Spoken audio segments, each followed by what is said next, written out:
Hey there everyone, welcome back to Dan Cave and welcome to part number 3 of the Hasegawa 24th scale Subaru Legacy RS video build series. Whew, there's a mouthful. So part 3 finally here, so this is the final part. At the end of part 2 had all the body work had been done, going back to part 1. Chassis, running gear, interior all done part 2. So part 3 is going to bring that all together, get all the final little small bits put together. So I'm going to cover things like getting the bodywork. Well, first of all, getting the wheels painted, getting the bodywork flat back and polished. Some external bits like lights, a few things like that. Last few decals, put it all together, and then final photos of the finished product. So if you're new here, don't forget to subscribe, don't forget to like the video, don't forget to tick the bell notification. Most importantly, don't forget to subscribe. If you're a returning visitor, of course, thank you for your support to date, and welcome back to the channel, of course.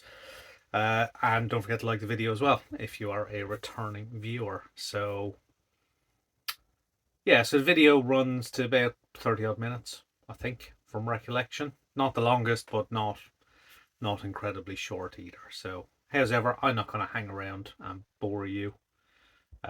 We'll go straight on over to the action, and let's get this video build series done and dusted, and you can get to look at the final pictures of this Subaru Legacy. So yeah, let's head on over, and I'll be back at the end for some final thoughts.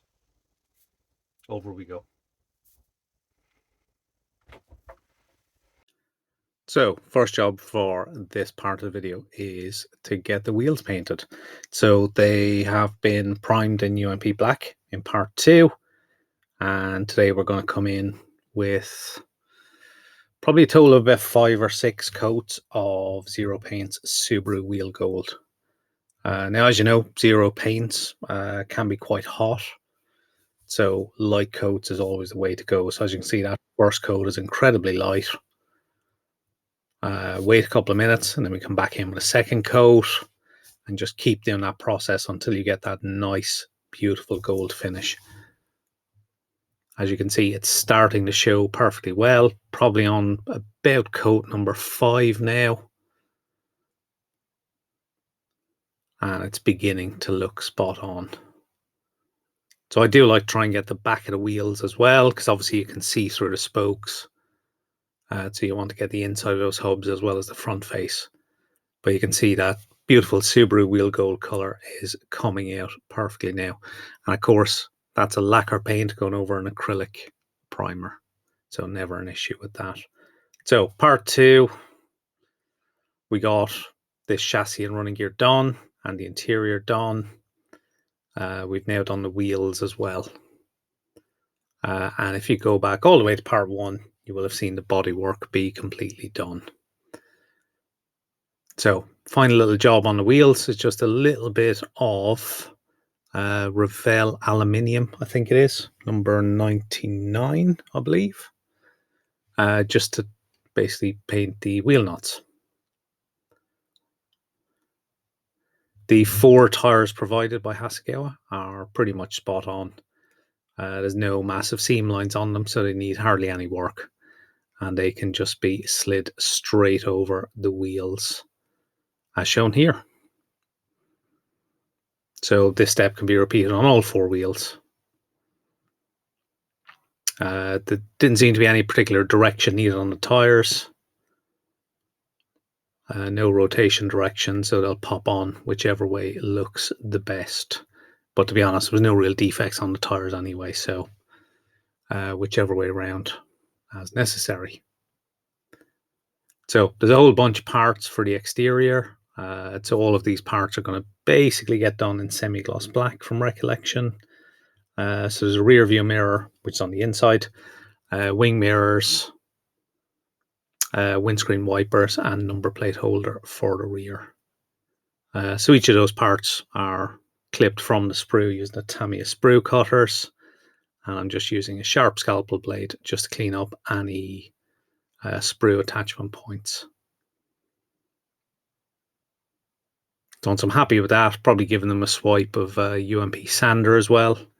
They can be mounted to appropriate cocktail sticks, coffee stirrers, whatever you have to hand. In this case, I'm using a little bit of blue tack on a coffee stirrer, which provides a perfectly adequate mounting place for these parts to be primed.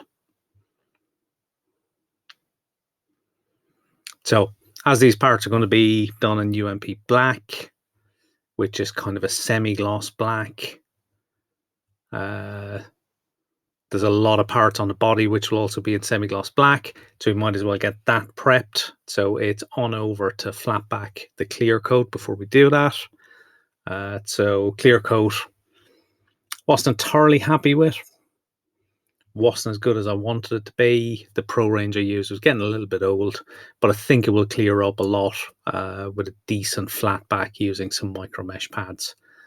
So I'm starting with 6,000 grit. I've got 6,000, 8,000, and 12,000. Basically use some water, make sure that micro mesh pad is wet. That will help make sure you don't drag any kind of particles across the surface. It helps keep the micro mesh itself from getting clogged, and just start working away on it. Every couple of minutes, I'll stop, dry it off to see how the surface looks. Make sure I'm actually getting back to a flattened finish. Now, around the bonnet, there's a few little kind of bits you want to try and avoid because you'll burn through very quickly. There's a few edges, so you do need to be a little bit careful. And the same goes for the roof as well. You want to be very careful around that air vent on the top of the roof because it'll be very, very easy to burn through an edge. And considering it's white plastic, it will be a very visible defect. So a little bit of caution around that area. And as you can see, that 6,000 grit is knocking back that surface pretty well. There is still a little bit of a kind of witness mark around where the decals are. The decals were a little bit thick. They went down very well for museum collection, but they were a little bit thick. So it is quite hard to get them perfectly flat without risking kind of burning through. So I didn't push it too far. Pushed it to the point that I was reasonably happy with.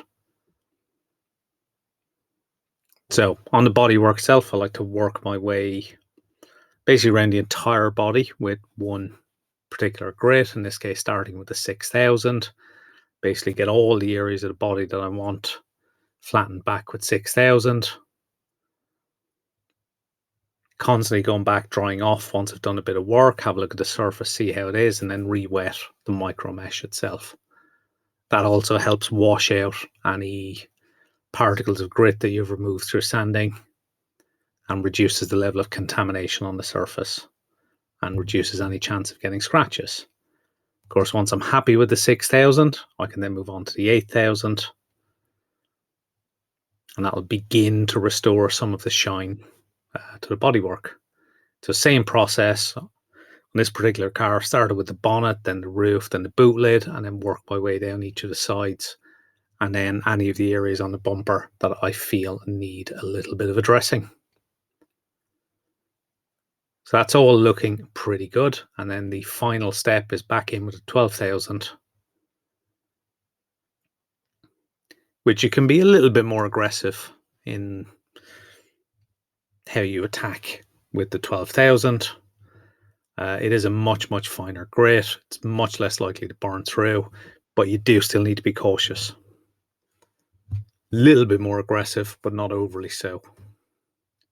Same process again, work my way all the way around the body. And that's to remove any kind of marks seen from the previous grits. So generally, I've been quite pleased with how it's polished up, or at least flattened back. It's beginning to look less kind of offensive. As I saw from kind of part one, the clear coat wasn't perfect. It was a little bit orange peely in places, but not ridiculously so, but nowhere near good enough. So on this kit, I've decided to attempt a machine polish using the UMP compound. So I've got a USB powered, well, USB rechargeable battery drill. Got quite low torque, and I'm actually modulating the speed using my finger on the actual chuck just to slow it down. And I'm using a wool finishing pad to basically polish up using the UMP #1 compound. Now again, very, very careful, very, very light pressure. Be extremely cautious around any edges, because any kind of rotary tool like this can very easily burn through. But I'm using the lightest of pressure and slowing that down really, really slowly using my finger to control the speed of the chuck. It's incredibly low torque, and a little bit of finger pressure will actually stop it turning. So you actually have quite a lot of control in that regards. So it was a little bit of an experiment. I was just sat there, decided, well, I'll give it a go. Bonnet and roof seemed to be going okay. Again, same process here, very light pressure, just modulating that speed using my finger on the chuck. I can slow it right down if I need to. I'll be honest, with what I've seen so far, looking at the bonnet, I'm actually pretty pleased with how this came out. And I think I may try this again on future builds. Possibly not going on to both compounds, but certainly on the #1 compound, it seems to produce quite good results. As you can see, that roof is beginning to clear up very, very nicely.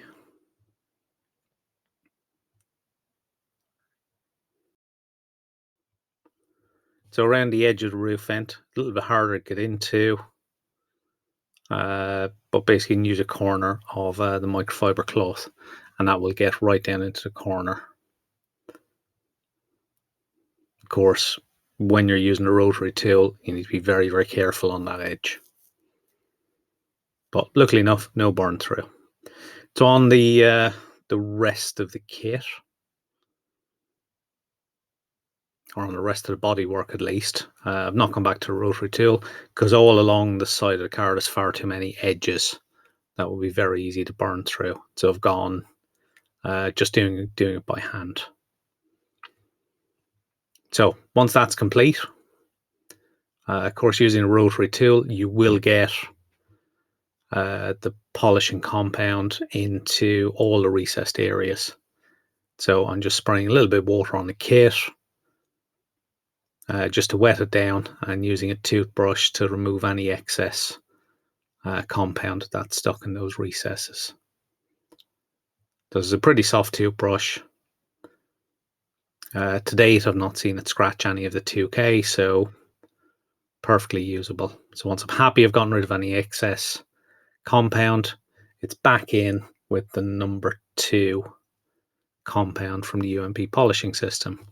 This time I'm doing it by hand, but I think the first stage using the rotary tool actually went very, very well.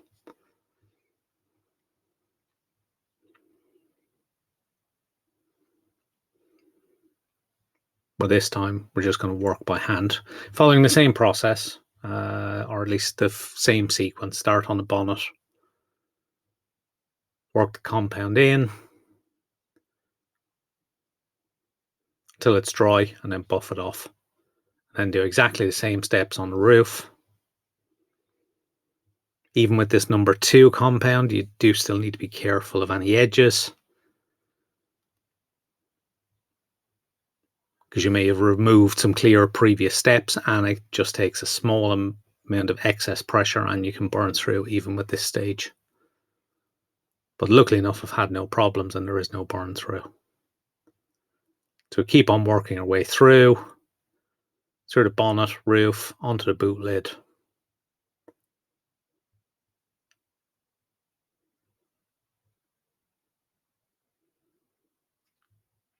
And then eventually, once we're finished with the boot lid, we can move on to the sides of the car, and then any of the parts of the bumper we need to improve the finish on.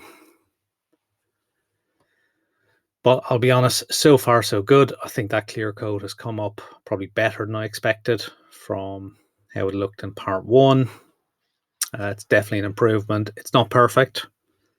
There's still a little bit of unevenness in the surface, and that was all down to using some old Pro Range 2K, where the accelerator had basically gotten to the end of its shelf life. It had been open probably for the best part of about a year, which shows you probably 6 months to 8 months, probably be the maximum you'd want to leave it open. Apparently you can refrigerate it, but I'd prefer not to keep that in the refrigerator.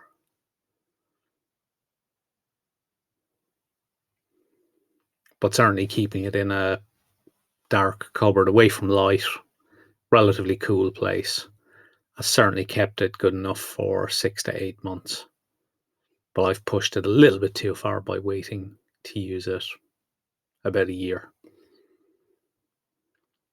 So once I'm happy with the final stage polishing, can now move on to cleaning up the clear parts. So there is a couple of sprue location points which need a little bit of gentle, careful cleanup. And once they're removed, we can move on to masking off for some semi-gloss black. Well, just some black basically to go on the interior. So I'm using the Tamiya very fine 1mm tape, I think it is. So I have got the ASU tapes as well, and the ASU tapes are brilliant. I just find there's too much choice with them. They are incredibly small widths, but it's almost too much choice. I almost find it easier just to work with the 1, 2, and 3mm from Tamiya, which seem to work perfectly. Not quite as good at getting around curves. In this case, the curves were very, very tight on the inside of the windscreen. I have now speeded up the footage as well, because obviously you don't necessarily want to sit here and watch me painstakingly mask the interior of the windows. But I have just used a very sharp scalpel blade just to curve around those final little edges. Obviously you need to be very, very careful, because you can easily scratch the transparent parts, clear parts. And then it's the same process for the rear part of the screen. Work your way around, cleaning up those edges as you go.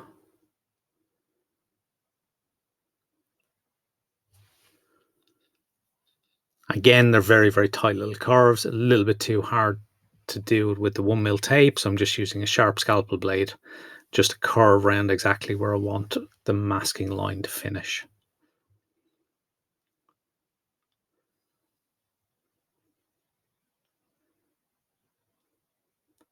And once I'm happy I've got basically that outline done with that final step, it's a case of going back to the standard Tamiya tapes and then just to fill in basically around the masking line that we've created in the first step.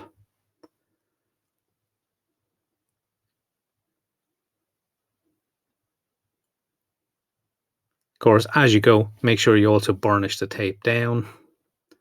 I tend to use a cotton bud on the clear parts just to make sure it's properly burnished down and there's no edges lifted. Otherwise you'll end up with a little bit of overspray or a little bit of leakage in the paint process. Can of course be fixed, but this just saves you a little bit of remedial work later. Just make sure you burnish that tape down well. So all in all, this is coming together. Now, of course, once this is completely masked, we then need to switch on to masking the bodywork. So I've left in the footage, I've speeded it up. However, I'm going to stick on a little bit of background music and you can watch me mask this from start to finish pretty much.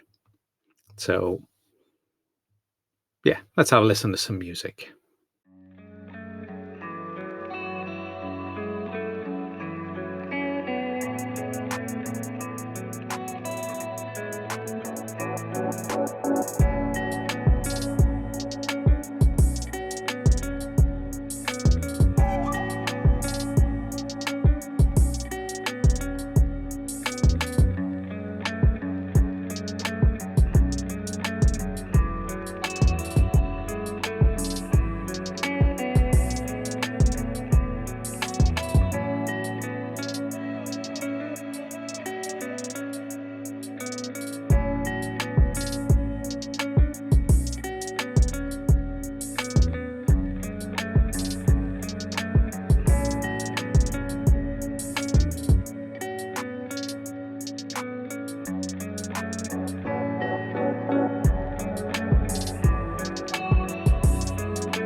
So of course, once it's all been masked, it's off to the spray booth, and basically everything's been airbrushed using UMP black primer, which for me gives enough of a shine to give it that kind of semi-gloss black look, which is the color call out for these particular parts. Of course, it doesn't really matter on the inside of the windscreen, because obviously you're not really going to see the particular sheen level of the paint. But on the outside bodywork, of course it will. But all the masking tape can be removed now. A couple of little areas that need a little bit of correction, just with a cocktail stick, just a tiny little bit of bleed, but nothing too problematic. The bodywork itself, of course, is that painstaking process of covering and masking tape, and just a couple of minutes basically to remove it all. But of course, you still need to be careful removing it. You don't want to pull it off too sharply. Just kind of gently remove it from the surface to make sure you don't lift any decals or lift any paintwork, because that will be rather problematic at this stage of the build. So as you can see, all that masking tape has come off, and everything is good. So there's a couple of areas on the front which need a little bit of semi-gloss black brush painting. So there's a couple of recesses for front fog lights which are not fitted to the rally car, or this particular rally car. So those inserts are painted by brush with some semi-gloss black. So it's just a case of carefully following around the opening. Any excess or any kind of shoddy work with the paintbrush can be easily corrected with a cotton bud.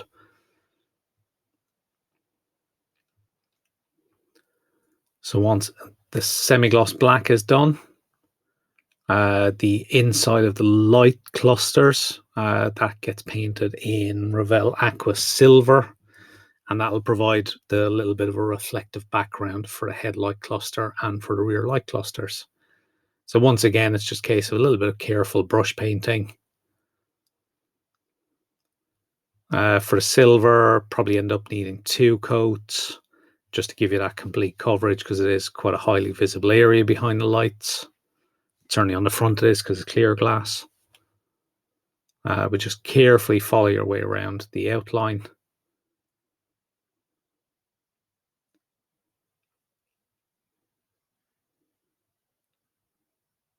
A little bit of a steady hand. This particular day I was using the Optivisor. I think my eyes were a bit tired, so it needed a little bit of magnification just to help me see exactly where that line was going. And again, same process on the back. However, it's less critical on the back because the light clusters will be painted in clear red and clear orange as required. But you do need a little bit of reflectivity on the back of them.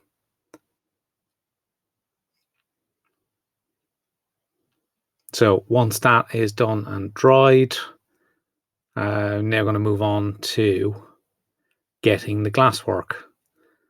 So switch to wearing gloves. This reduces the likelihood of getting any nasty fingerprints on the inside, because once it's all buttoned up, it's an absolute pain to get in there and correct that. So the glass itself is going to be glued down using some UV glue. So we're just putting in a couple of drops at the rear section of the glass. Just run a line along it. This sits well back from the edge of the transparency anyway. So you just want to put in enough so that it creeps in under the glass. And once you're happy with the amount you put down, use the supplied little UV light to cure the glue. So it takes about 10 seconds on each section. I tend to give it a little bit more because I find after 10 seconds the resin can still be a little bit soft. So I tend to leave it a little bit longer.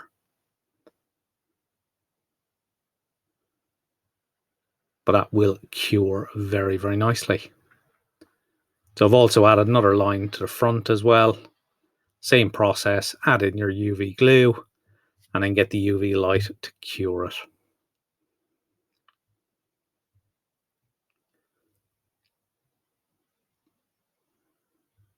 Again, at least 10 seconds.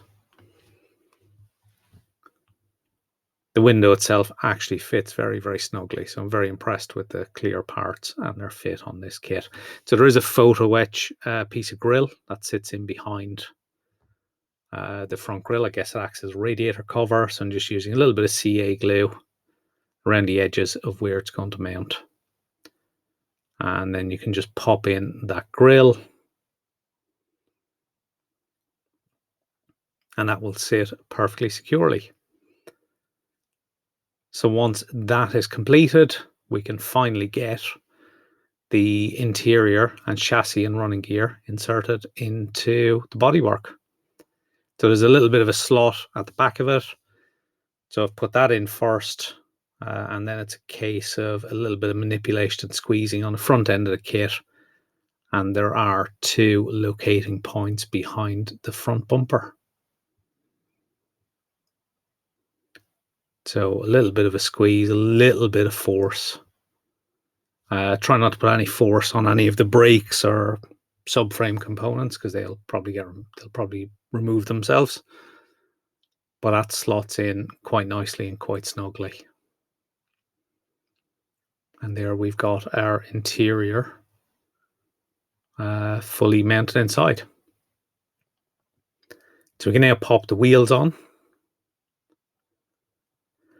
So the polycaps for those are inside the brake discs.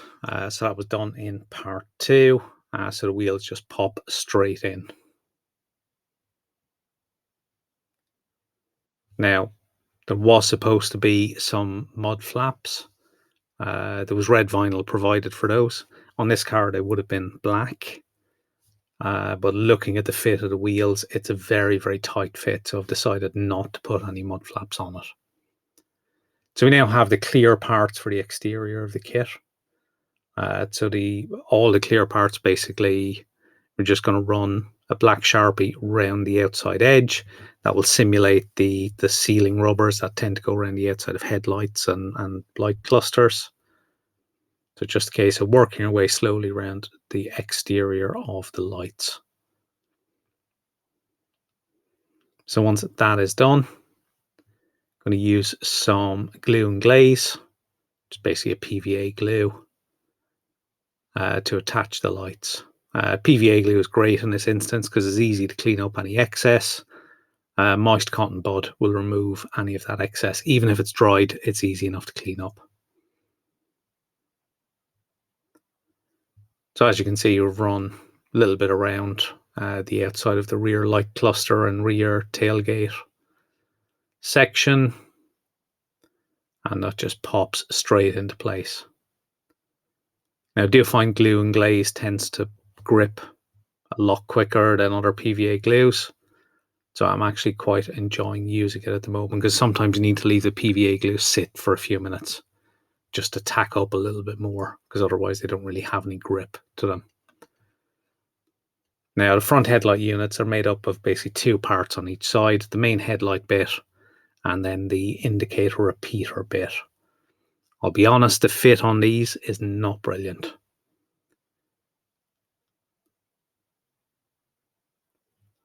They need a little bit of manipulation just to get them to sit better. They look all right when they're in, but they're probably not as good as a fit I've seen from other manufacturers, shall we say. They probably could have been adjusted a little bit of sanding may have made them fit a little bit better, but I thought I'm at the stage of the build where I don't need to be kind of fiddling and adjusting parts. Really, I should have actually probably trial fitted these a lot earlier in the build stage just to see how they fit. They do go in. They're not quite lined up perfectly, and that's the kind of general fit issue I found with these. But sat on the shelf, I'll be honest, they look okay, just not perfect enough.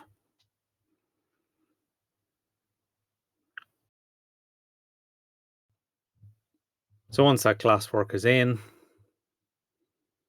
finally settled in place, there's a couple of exterior decals which need to go on. There's basically a rally plate that goes in the rear window.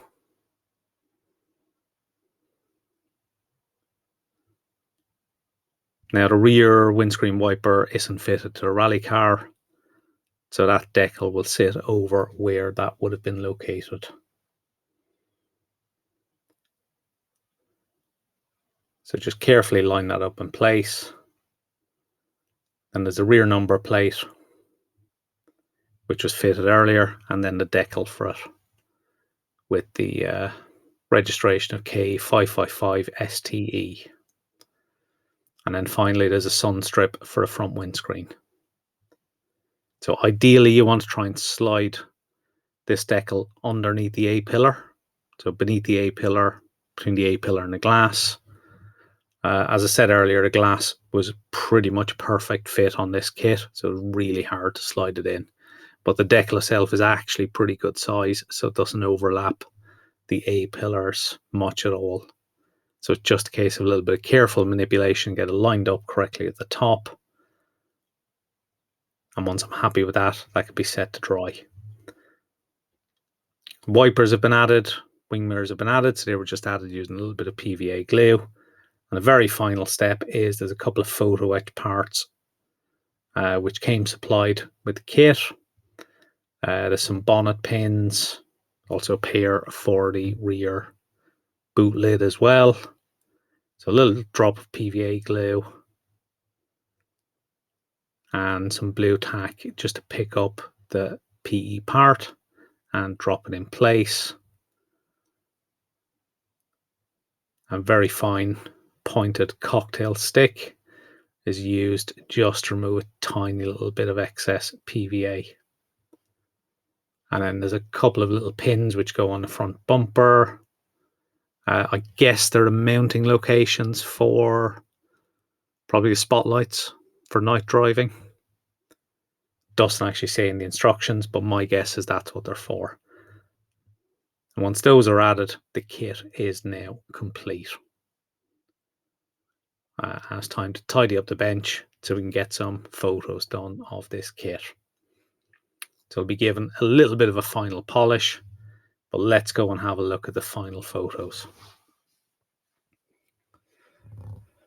So overall, happy with this, with how this has turned out. I think the Zero Paints color looks spot on to my eye. It's got that really dark kind of Subaru blue.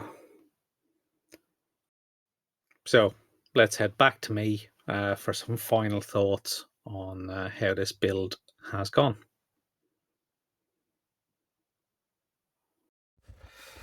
So there we go. That's it. That's the video build series complete. That's the Subaru Legacy RS 24th scale from Hasegawa done in the 555 livery. Plus points for the kit. The decals were actually pretty good for museum collection this time. The general fit on the kit's been pretty good. The addition of some photo etch from Hasegawa, it's always a bonus. I just wish they'd include some ribbon instead of the vinyl stuff that you have to cut yourself. The negatives, kit's a little bit dated now, starting to show a little bit of signs of flash on it. That's not ideal. Easy enough to deal with, but you know, it's just shown its age a little bit. But there is no other choice for a Subaru Legacy out there, so if you want one, it's the Hasegawa kit. So yeah, so that's the main drawback. It's a little bit simple. I mean, you know, there's no engine. There's not a huge amount on the running gear side. But for a curbside kit, I think it looks spot on. It certainly evokes memories of seeing those cars running on the World Rally stage back in the 90s. So yeah, so really enjoyed building the kit. I think 90s rally cars, you know, everybody likes Group B. If you like rally cars, Group B is that kind of epitome of rallying. That's an easy target. So outside of that, for me, I think that kind of early to mid 90s period where rallying was kind of coming back from the Group E era, still trying to rebuild itself, still trying to figure out exactly the right formula for cars to be exciting but not dangerous, and still, you know, relatively affordable and relevant as well. So very much for me, that 90s period, the cars were much closer to their road going versions. They were, I don't know, I suppose for me it's kind of a time when I remember rallying the most. So the 90s cars always kind of, yeah, they do please me to do them. So I mean this year I've already done the Celica earlier in the year. Now done the Legacy as well. Probably one of the next ones up on the bench. I don't know. I've got things like a Galant Lancer, early Lancer Evos from the 90s. Hasegawa bringing out a Pulsar GTIR. So that there is lots of 90s rallying kits out there. Of course, DMD model kits, of course, are planning to bring out the Sierra Cosworth Sapphire. Again, another 90s rallying icon. So I think all of them will be kind of top of my list of things I want to build. That era is quite leaves quite a mark on me. Kit itself, you know, as I said, it's got its positives, got its drawbacks. It's a little bit dated, but it does go together pretty well, and it's fairly simple to put together. The fit is good. I was surprised at how well the glass fits into it as well. It's quite spot on, actually. Very pleasing. The quality of the glass is not brilliant. Sometimes the older kits, they don't quite look as good. It can be a bit of a drawback, but I think it kind of gets away with it on this particular kit. So there we go. That's the executive summary. Really pleased with the kit. Really pleased with how it came out. Yeah. So thank you all for watching. If you're not a subscriber, don't forget to subscribe. Don't forget to hit the like button as well. And that applies to subscribers. People that have already subscribed as well. If you could do me a favor and hit that like button, that would be greatly appreciated. And of course, feel free to leave a comment if you wish. So thank you all for watching. Thank you all for sticking with me through all 3 parts. And I'll see you very, very soon in another video build, no doubt. So that's it for the moment from me. And that's the completed Subaru Legacy. Thank you very much. See you very, very soon. Bye bye.